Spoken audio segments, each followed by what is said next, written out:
দর্শক ভাইরা, এক সুন্নি বক্তা কি বলে ভিডিওটা দেখুন, আপনারা ভালো করে শুনুন। সুখ মিলে পীরে যাহা নিষেধ করছে, খায়ও না জীবন গেলে। যিনি মুর্শিদ তিনি রাসূল, যিনি মুর্শিদ তিনি রাসূল। আরে হুকুম তামিল কর তার, এক পলকে পার হয়ে যাবে আপনারা ফুলসিরা ভিডিওটা তার মিজান শুনছেন, ফা। ভালো করে শুনছেন। যিনি মুর্শিদ তিনি রাসূল। আস্তাগফিরুল্লাহ, নাউজুবিল্লাহ। যিনি মুর্শিদ উনি রাসূল হয় কি করে? মুর্শিদ তো একজন পীরকে বলা হয়। তো পীর মুর্শিদ হয়ে সে রাসূলের পথ কি করে পেল? তো কোন পীরের কে আল্লাহ আসমানে কিতাব দিছে যে উনি যিনি মুর্শিদ তিনি রাসূল হওয়ার জন্য? না, কোন পীরকে কোন মুর্শিদকে আল্লাহ পাক রব্বিন আলামিনে আসমানের কিতাব দেন নাই। যেমন আমাদের নবী রাসূলকে, আমাদের নবীকে আসমানের কিতাব নাজিল করে দিছে। এটাই বলা হয় যে এটা কোরআন। কোরআনটাই হলো আসমানের কিতাব। তো এই বক্তা, এই সুন্নি বক্তাটা বলতেছে যিনি মুর্শিদ তিনি রাসূল। নাউজুবিল্লাহ। যারা আপনাদেরকে আমি সুপারিশ করি ভাইরা, আমার মতন ভাইরা আছেন, তারা আপনারা শিরকে যুক্ত হচ্ছেন।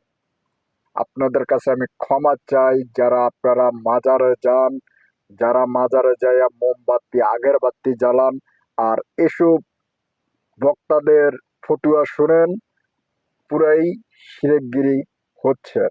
আপনারা সঠিক রাস্তাতে আসুন ভাই। এই পৃথিবীটার ভিতরে, এই পৃথিবীটার ভিতরে আপনি যত কিছুই করেন সবকিছু সৃষ্টিকর্তা দেখে। এমন আপনার সঙ্গে 5টা ফেরেশতা নিযুক্ত করা আছে। আল্লাহর এক একটা বান্দার সঙ্গে 5টা করে আল্লাহ পাক রব্বিল আলামিনের ফেরেশতাদেরকে নিযুক্ত করে রাখে। তখন ওনারা এসব লেখালেখি করে। তো এটাই আপনি হাদিসে পাবেন, দলিলে পাবেন, সবকিছুতে পাবেন, কোরআনে পাবেন, হাদিসে পাবেন, সবই পাবেন। কিন্তু যিনি মুর্শিদ, যিনি পীর, মানে পীরকে বলা হয় মুর্শিদ আর নবীকে বলা হয় নবী। নবীর পথ আলাদা, মুর্শিদের পথ আলাদা। মানে পীরের পথ আলাদা, নবীর পথ আলাদা। এই পৃথিবীতে আখেরি নবী ছাড়া, হযরত মাওলানা সাল্লাল্লাহু আলাইহি সাল্লাম ছাড়া আর এই পৃথিবীতে কোনো নবীর আগমন আর আসবে না। আর যখন পীর, পীরটা শুধু হাতে হ্যান্ডশেক করলে পীর হয় না, একটা জিন থাকলে পীর হয় না। যেমন আমাদের কিছু ফকির কবিরাজ এই সমাজের ভিতরে আছে, এই ফকির কবিরাজের কাছে একটা জিন থাকলে সেই নিজেকে পীর দাবি করে, ফকির দাবি করে। এরকম না, না। আপনি একজন পীরের মুরিদ হলেন, সে পীরের যদি মুরিদ হন, তাহলে পীরের মুরিদ হইলে আপনি যে পীরের লগে যে মুলাকাত করলেন, হাতে হ্যান্ডশিপ করলেন, ওনার শরীর জড়াইলেন, ওনার হাতে চুমুন খাইলেন, পায়ে সেজদা করলেন, পায়ে সেজদা করাটা পুরাই শিরক। পুরাই পায়ে যদি কোনো পীর, কোনো জিন্দা ওলি পীর যদি দাবি করে যে তুমি আমাকে সেজদা করলে তুমি আল্লাহকে পাবা, ভাই ওই পীরকে সাথে সাথে বহিষ্কার করবেন, সাথে সাথে বহিষ্কার করবেন। যেই একজন পীর যদি দাবি করে কোনো বান্দার সঙ্গে, রাসূলের উম্মতের সঙ্গে, তাইলে সেই পীরকে সাথে সাথে বহিষ্কার করবেন। ভাই, আল্লাহ আপনাকে সৃষ্টি করেছে, আল্লাহ আপনাকে ব্রেন দিছে, চোখ দিছে, মুখে জবান দিছে, কত সুন্দর হাত দিছে, কত সুন্দর পা দুটা দিছে, ভিতরে একটা ইঞ্জিল ফিটিং করে দিছে। এই ইঞ্জিলের ভিতরে কোনো তেল মোবিল লাগে না। আমার একটা গাড়ি দেখতেছো, আমার এই গাড়িটা চালাইতে হইলে তেল লাগে, মোবিল লাগে, তারপরে ব্যাটারিও লাগে। এমন একটা ব্যাটারি চার্জ দিয়া দিছে যে আপনি যদি 100 বছরও বাঁচেন, যদি 80 বছরও বাঁচেন, ওই ব্যাটারির চার্জটা শেষ হয় না। আর এই যে গাড়িটা যে এই গাড়িটার ব্যাটারি উদ্দি জুড়ে গেলে 2 বছর, নইলে 1 বছর। 1 বছর পরে 10,000 টাকা দিয়ে আমি একটা ব্যাটারি কিনলাম, ফালাইয়া দিলাম, আবার একটা নতুন ব্যাটারি 10,000 টাকা দিয়ে কিনতে হবে। তো আমার এই ইঞ্জিনের ভিতরে একটা ব্যাটারি আছে, এই ইঞ্জিনের ভিতরে ইলেকট্রিক সৃষ্টি করে, মানে মিউজিক সৃষ্টি করে, মানে আমি যখন চলি ক্যালসিয়াম আমার শরীরের যে আহ, হাঁটাচলা করি, এটা একটা ইলেকট্রিক পাওয়ারে করি। তো এই ইলেকট্রিক পাওয়ারটা আমার সৃষ্টিকর্তাই আমার শরীরের ভিতরে ঢুকে দিছে। তো এই ব্যাটারিটাও খুবই মূল্যবান, কিন্তু এই ব্যাটারিটা আপনি এই পৃথিবীর বুকে পাবেন না।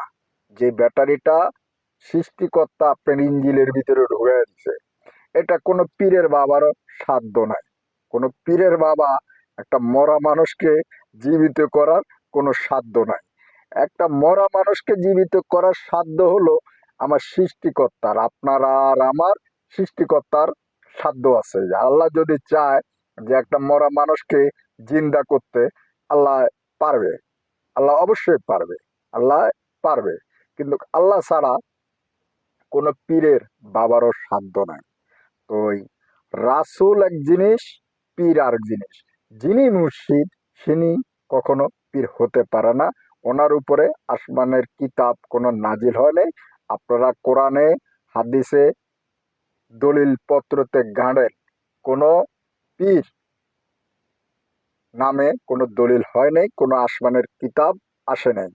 তো এই কোন পীর যদি, ভাই আপনারা যারা পীরের দরবারে যাচ্ছেন, কোন পীর যদি বলে যে তুমি আমাকে সেজদা করলে তুমি আল্লাহকে পাবে, নবীকে পাবে, ওই পীরকে প্রতিত্যাগ করবেন, প্রতিবাদ করবেন, তাহলে আপনি আখেরি নবীর উম্মত হবেন।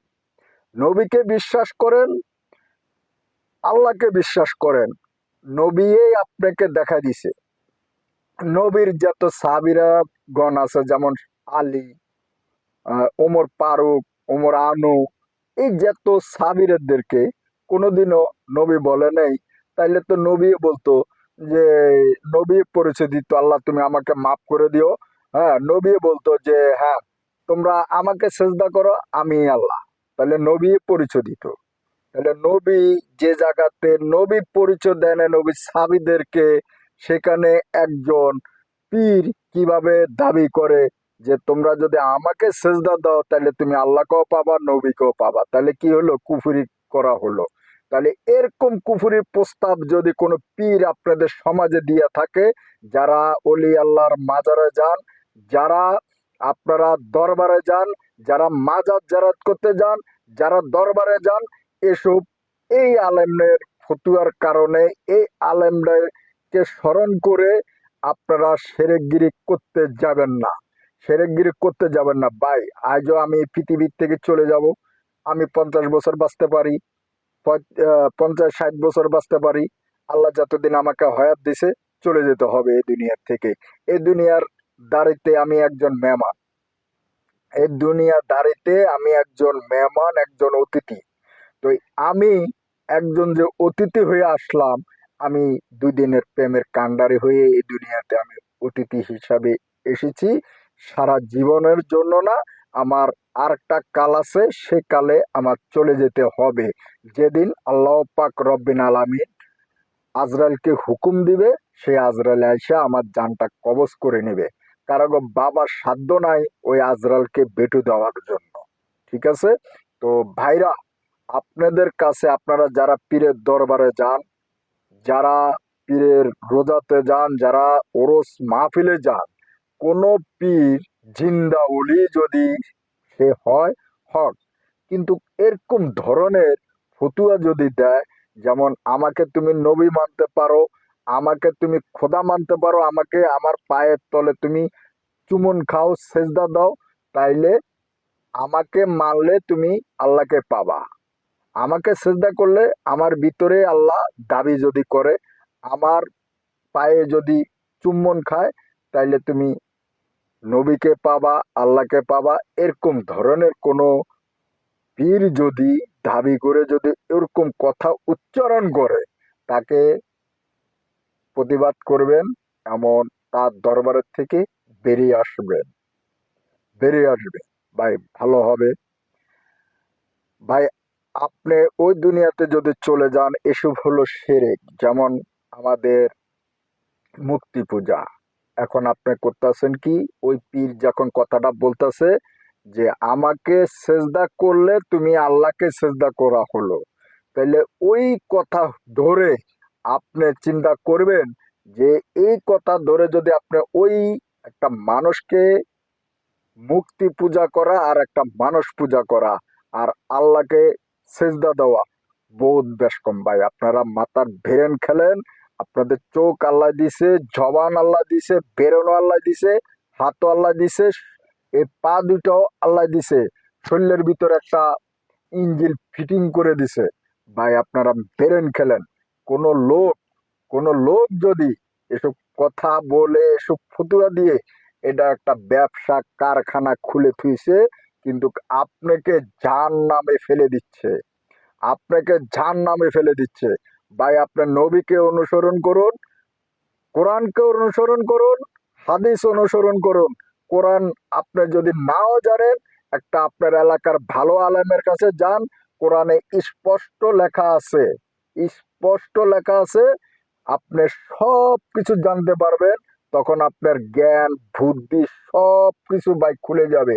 এসব ব্যবসাদারের কাছে না যে আপনি নিজের এলাকাতে একজন ভালো আলেমের কাছে যান, ভালো কোরআনের হাফেজের, কোরআনের ডিগ্রি যে আলেম পাশ করেছে তার কাছে যেয়ে আপনি পরামর্শ নেন।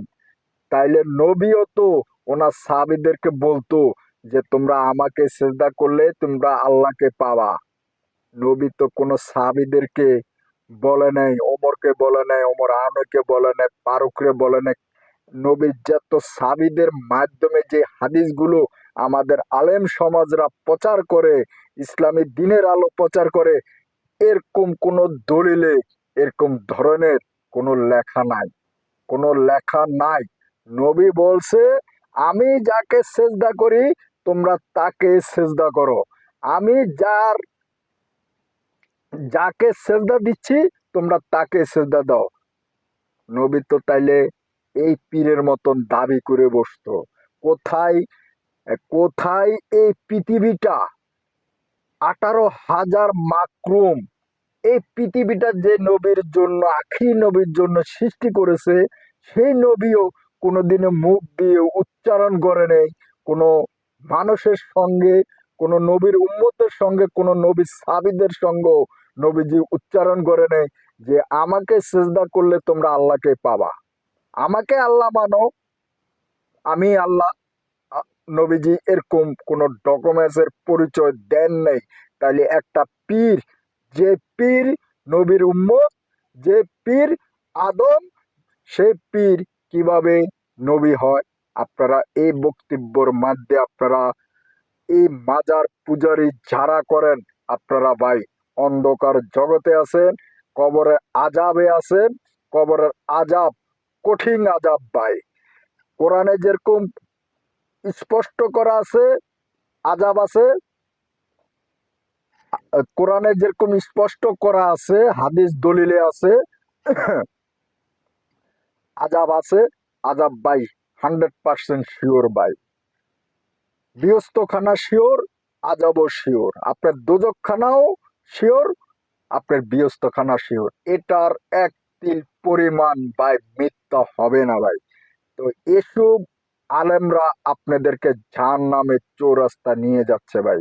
আমি ওনার বিরোধিতা না, আপনাদের ভেরেন খাড়ায় আপনারা হাজার হাজার দর্শক এসব মাজার পূজারিতে যান, কিন্তু আপনারা মুসলমান যারা নবীর উম্মত দাবি করেন তারা কিন্তু একটা অন্ধকার জগতে আছেন ভাই। আমাকে যদি আপনি সেজদা দেন, তাহলে একটা মাটির মূর্তিকে সেজদা দেওয়া আর একটা জিন্দা লাশকে সেজদা দেওয়া ভাই অনেক বেশ কম। কারণ আল্লাহ, আমি আল্লাহকে দেখছি না, আমি আল্লাহকে দেখছি না, আল্লাহ কিন্তু আমার সাথেই আছে। আল্লাহ, আমি যতটুকু কথা ভিডিওতে শুনলাম, বললাম, সব কথাগুলো আল্লাহ নোট করে ফেলেছে। কারণ আল্লাহর ফেরেশতার সঙ্গে আমার যুক্ত আছে। আমি যে 5টা ফেরেশতার কথা কইছি সে ফেরেশতা গুলা লেখা ফেলাইছে।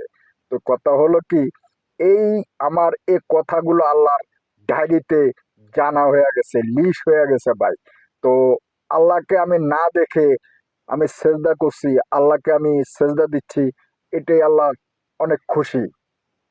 কারণ আমি মানুষ রূপী হইয়া যদি আল্লাহকে দাবি করি ওই যে ফেরাউনের মতন, তাইলে ভাই নাজুবিল্লাহ, আস্তাগফিরুল্লাহ, তওয়াস্তুগফিরুল্লাহ, এরকম পীর ত্যাগ করে দিবেন ভাই। ওরকম পীরের দরবারে আপনারা যাবেন না, যাবেন না, যাবেন না। যে পীরে নবী দাবি করবে, যে পীরে আল্লাহ দাবি করবে, সে পীরের দরবারে আপনারা বন্ধ করুন ভাই। আপনাদের কাছে আমি মাপ চাই। আপনারা দোজখের লারকি হবেন, লারকি, লারকি, মানে দোজখের লারকি। আপনাদেরকে এমন আযাব দিবে মানে বলার বাইরে হয়। কবরের আযাবটা ভাই খুবই কঠিন, খুবই কঠিন আযাব ভাই। খোদা হাফেজ। ভিডিওটা ভাই যে ভাই পাবেন সে ভাই শেয়ার করবেন আর এই আইসব আলমের প্রতিবাদ করবেন। খোদা হাফেজ।